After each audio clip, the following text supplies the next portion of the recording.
Hello everybody, welcome to Sane Game Studios. I am Sane, I'm an amateur game developer. Today on Gamemaker Tutorials, I'm going to be taking a look at state machines. More specifically, what are state machines, why you should use them, how you can use them, and then finally, how to create one. I find state machines a little bit hard to explain outside of just their name, state machine. I think personally that kind of says it all. But essentially what it is creating different states for your objects, right? So like, let's say with your player object, you would have a state that would just be walking around and maybe have the option to like interact with something. But then when you interact with something, that interaction would be another state. And you would only be running the code for the state that you are in. Because like if you are interacting with something and you enter the interacting state, you no longer need to be running the code to be detecting your input and detecting whether or not you should be moving, because that all of a sudden becomes irrelevant. So instead you only run the code for what it is you are specifically doing, and you do that with a state machine. I use state machines on everything. My camera controls are a state machine. State machines tell my menu objects what section of menu I'm in, and then I use the state machine to be like, if the state is the main menu, and then I have the draw event be like, draw the main menu. But then if my state machine is if I have my state set to settings menu, then my draw event will change to be like, if state equals settings, draw the settings menu instead. And that will prevent the main menu from being drawn. You know what I mean?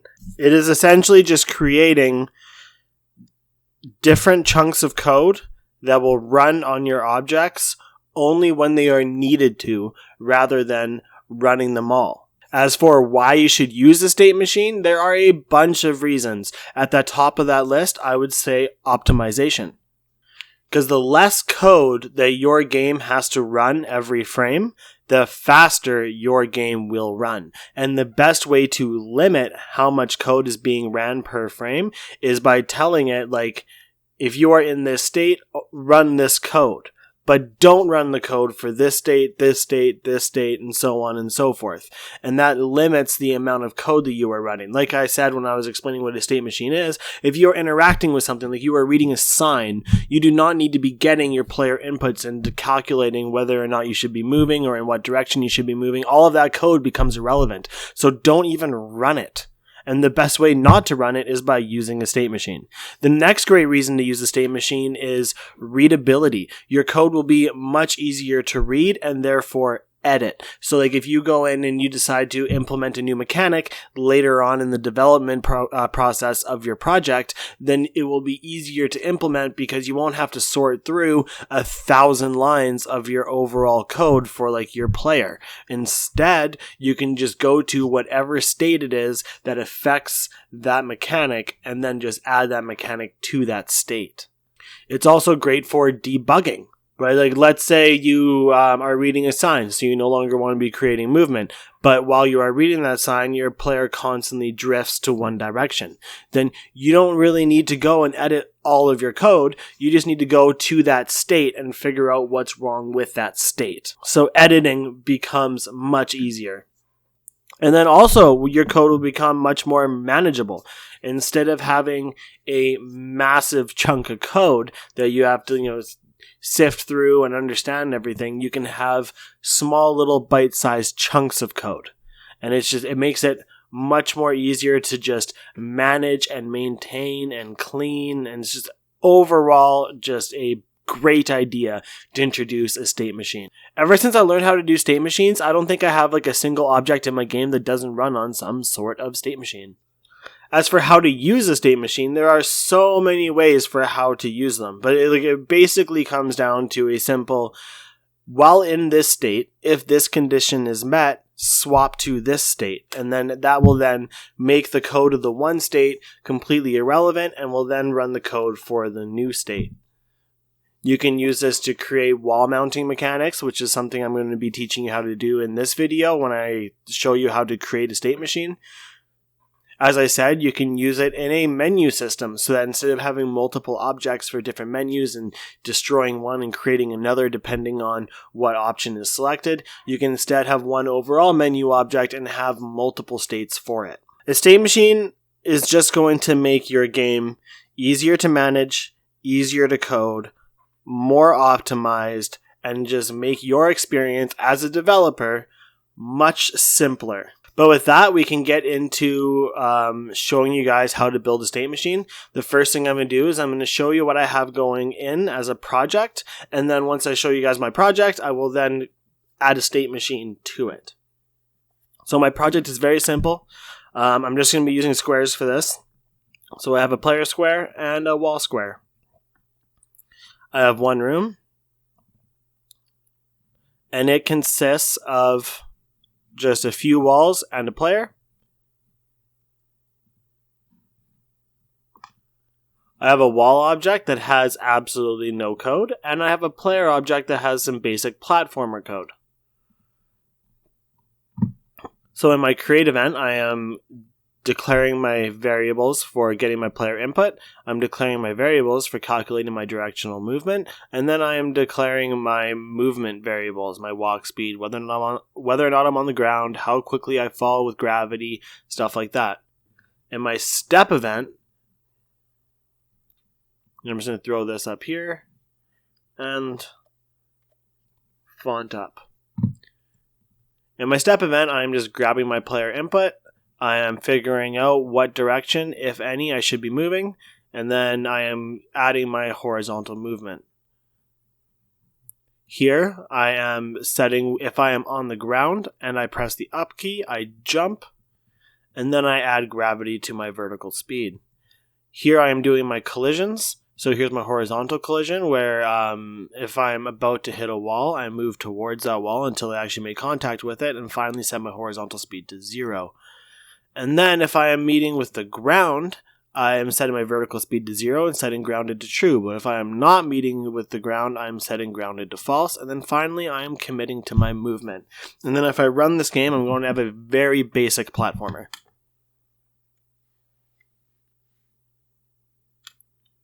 I can move around. I can jump if I'm on the ground. And that's about the extent of it.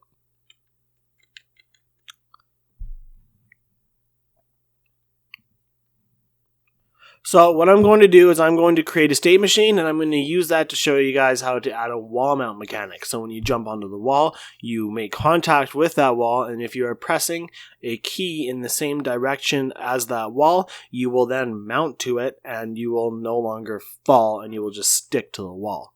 And then I'll add another state for jumping off of the wall. So to create a state machine, the first thing I'm going to do is I'm going to go to the create event and I'm going to create an enum. I'm going to go enum player state. And then some curly brackets. I'm going to go default, wall mount, and wall jump. And then I'm going to say state equals player state dot default. So if you don't know what an enum is, it stands for an enumerator, and essentially all it is the naming system for numbers. So I've created an enum and I've named the enum itself player state. And in this enum, I've created 3 values, default, wall mount, and wall jump. And they all just equal numbers. So default is 0, wall mount is 1, and wall jump is 2. So when I say state equals player state dot default, all I am saying is state equals 0. But I have named 0 to make it easier to read and easier to organize and understand later. And with that, I can actually go to my create event, my step event, and I'm going to just simply create a switch statement. I'm going to say switch state.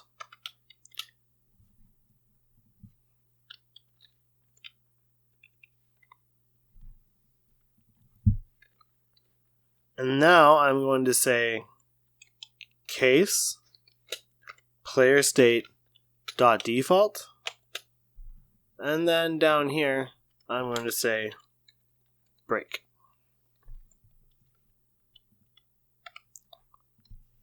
And I'm just going to highlight all this and tab it out to where I like, which is right there. And that just takes all of the code that we had running for just moving around and jumping and isolates it into a state called default. And with that, I can run this and it's going to run exactly the same. Nothing's going to change.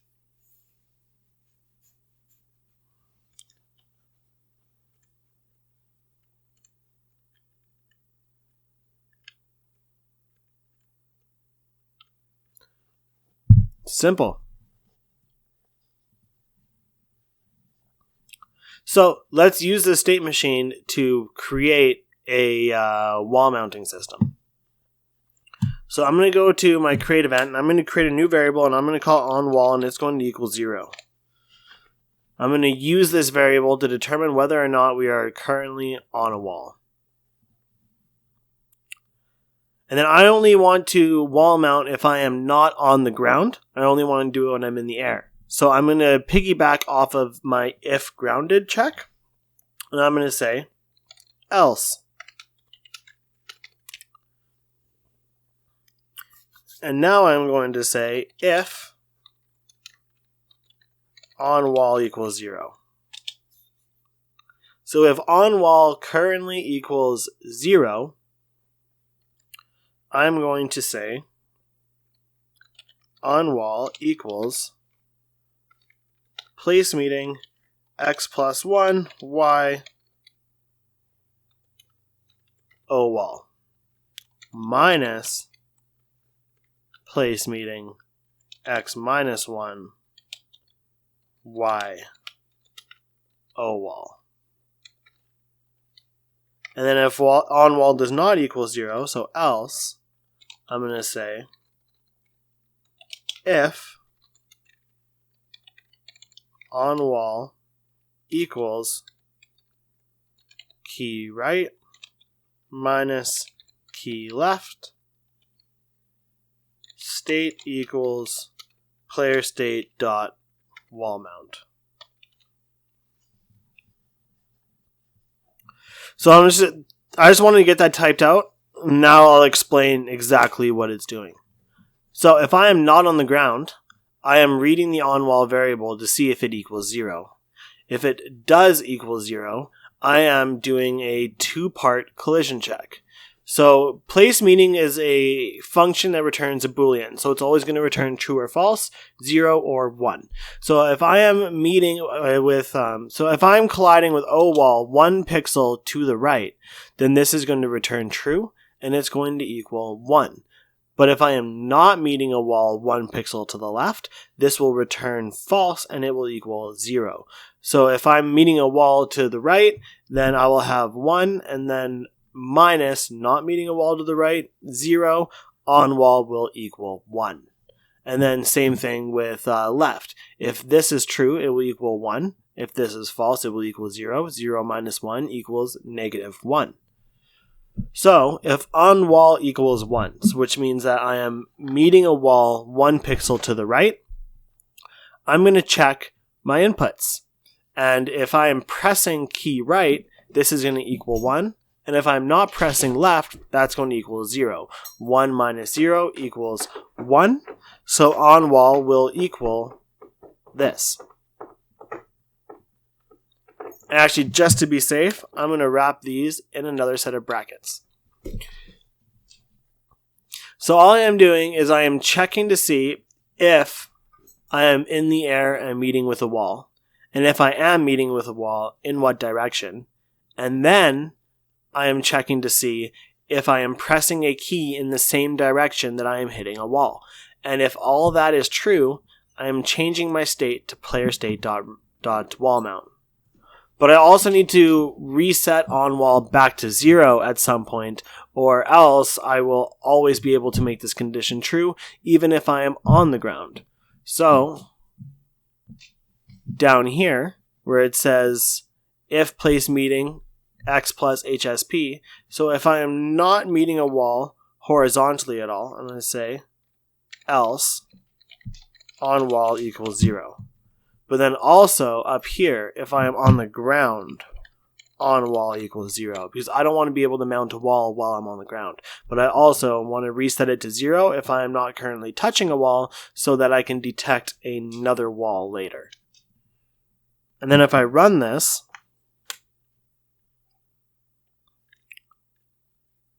I can touch the wall, move away from it. I can still jump around, do everything as normal. I can even jump against the wall and also move away from it. Everything works great. But if I jump and press a key towards the wall, I mount it. I'm just going to run it again to show you that I can do it while moving as well. So if I jump, boom, I've now mounted that wall. But we need a little bit of logic, because once I mount the wall, I don't have a wall mount state coded yet, so I am stuck there forever. So down here below our default state, I'm going to write a new state, and I'm going to say case player state dot wall mount break.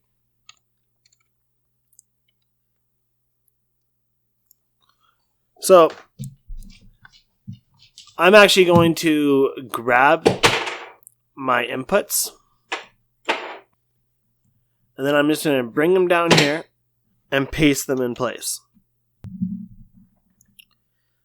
And then just to show you guys how this works, I'm just going to say if key up or key down,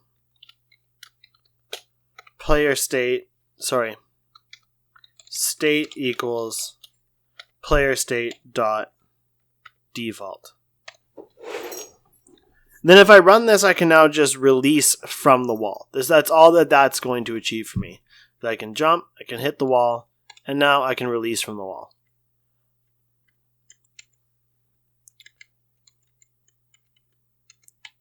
But I can also mount the wall the second I release. So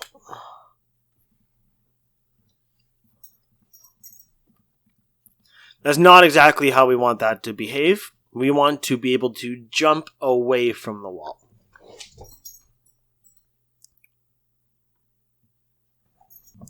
So I am going to keep if key down state equals player state dot default, because I want to just release from the wall and fall if I press the down key. If the player is on the wall and they press the down key, they just want to fall, so let's just allow them to fall. And I actually don't need key right or key left, so I don't need to be running those checks. I only need up or down. So I'm going to say if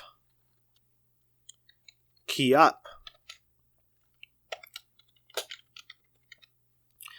If key up, I want to jump away from the wall. So actually, I don't need brackets. I'm just going to say state equals player state dot wall jump.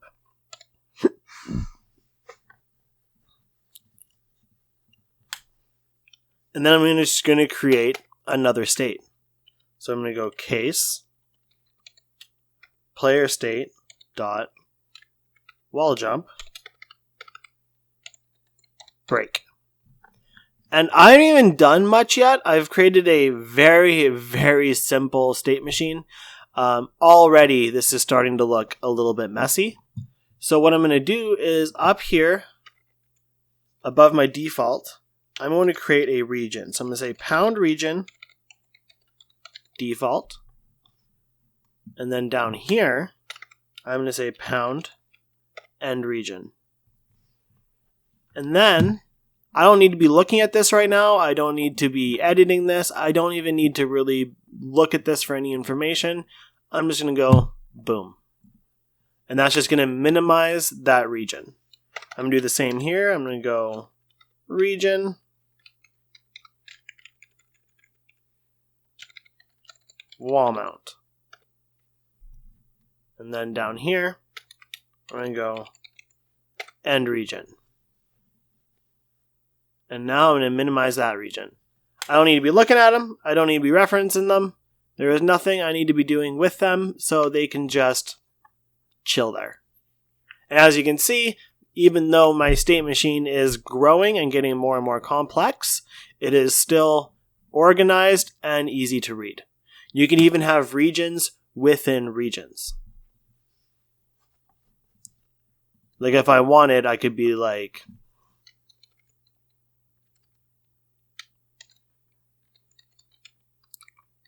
region collisions and region.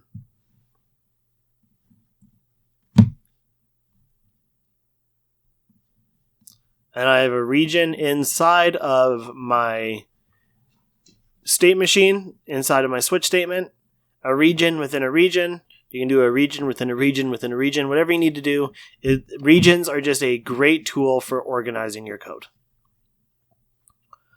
So in my wall jump state, the first thing I'm going to do is I'm going to set my vertical speed.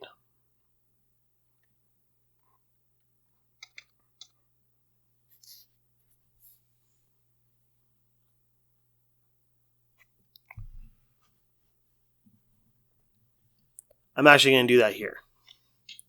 And there's a reason why I'm going to be doing that here. It is because I want to set my vertical speed once going in. I'm going to have my vertical speed equal -5. Actually, -7. But if I do that inside of here, it will equal -7 every single frame. I only want to do that once, so then I can then apply gravity to it. So here I'm going to say VSP plus equals graph. And then I'm going to say HSP equals walk speed multiplied by negative on wall. Okay, so the reason why I'm doing negative on wall is because on wall will always give me a value of 1 or -1 depending on the direction of where the wall is. So negative on wall will always give me the empty space to the other side of me from the wall. So it will always move me away from the wall. And now I'm going to say X plus equals HSP, Y plus equals VSP. And then I only want to be doing this for a handful of frames just to get myself a little ways from the wall before transferring back to the default state. And the reason why I want to do that is because when I'm in the default state, while I'm in the air, I'm able to move both left and right. So if I'm up against a wall and I am pressing the up key and holding the key towards the wall, I can just continuously wall jump and wall mount back into the wall, and I can climb the wall that way. This is going to give us a little bit of a buffer that's going to prevent the player from being able to do that. So even if they hold the key back towards the wall, by the time that this state is over and they're able to move back towards the wall, by the time they collide with the wall, they will be lower than they originally were, and they won't be able to climb the wall through wall mounting. So I'm actually going to create a timer, and I'm going to just call this the wall jump timer, and I'm going to have it equal 15. And now I'm going to say if my wall jump timer is greater than 0, wall jump timer minus minus. So if my wall jump timer is greater than 0, I want to minus 1 off of it every single frame.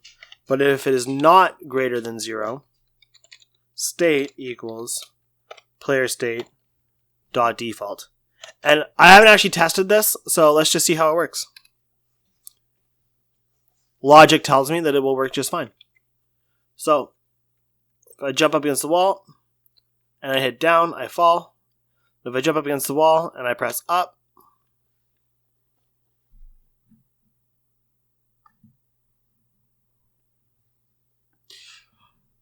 typo. Why didn't you guys tell me that? Could have warned me.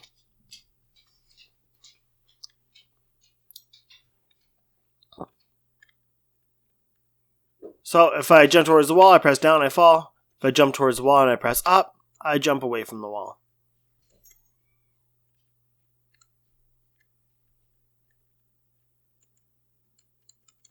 But I can still jump up the wall. Oh, one of the main reasons I can do that is because here I didn't reset my wall jump timer to equal 15. It just was 0 and stayed 0. I'm bad for that. I'm bad for resetting my variables when I need to. Doesn't look like I'm moving far enough away from the wall. I bet I can still climb it. No.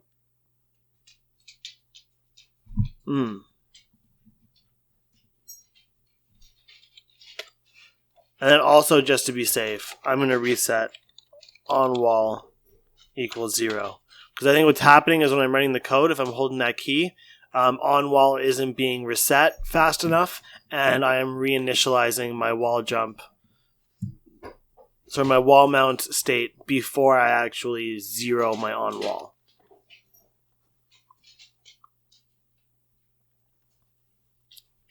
So now, oh, see, I can still climb the wall this way. So I'm just going to make this 25 and 25.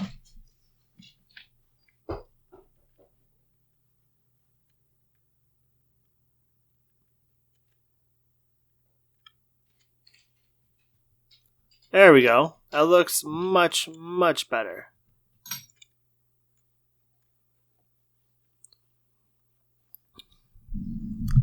So there you have it. That is state machines. That is how they work. And it's also an example of how you can implement them into your project and the type of things that they're capable of doing. Wall mounting is something that a lot of people struggle with, especially early developers. I know that when I was first learning how to do a wall mount, I watched quite a few tutorials and I struggled with figuring out how to do this quite a bit. Once I grasped and understood the concept of a state machine, this became very easy for me to do. So if you had like a wall mounting sprite for your playable character, in your wall mount state, you would just go sprite index equals like sPlayer wall mount or whatever it is that you've named it.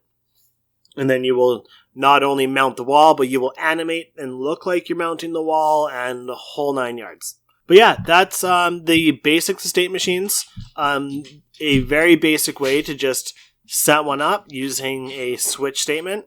And then also just showing you guys how to use regions to organize it. I think one of the biggest reasons that a lot of developers will use scripts instead of a switch statement for their state machines is legitimately because it just gets messy and disorganized. You can avoid that by just using regions and labeling them properly. I personally like doing it this way so that regardless of what aspect of my state machine I'm currently working on, it is all accessible in one window instead of having to swap between editing different scripts. So, if I want to edit my default, boom, it's right here. If I'm having an issue with my collisions, they're right here. So yes, that is the basics of how to implement a simple state machine, as well as a quick overview of what they can do, why you should use them, and honestly the biggest reasons why you should use them in my opinion is purely for performance and optimization. But overall they are an absolute godsend. But I think that's all that I have to say on this topic, so with that I'm going to wrap this video up. I'm going to thank you very much for watching. If you have any questions or you wanted to make fun of the mistakes that I made, please comment those down below. If you found this tutorial helpful, please give it a like. If you want to see more tutorials on how to do some simple coding in Gamemaker, you can go ahead and head to my channel. Subscribe if you would like. If you have any suggestions for something for me to do a tutorial on, if there's something specific that you are trying to learn and you're having trouble, please let me know and I will make a tutorial on how to do exactly that. So with that, I think we can wrap this video up. I'm going to say again, thank you very much for watching. I hope you guys are having a good one, and peace out.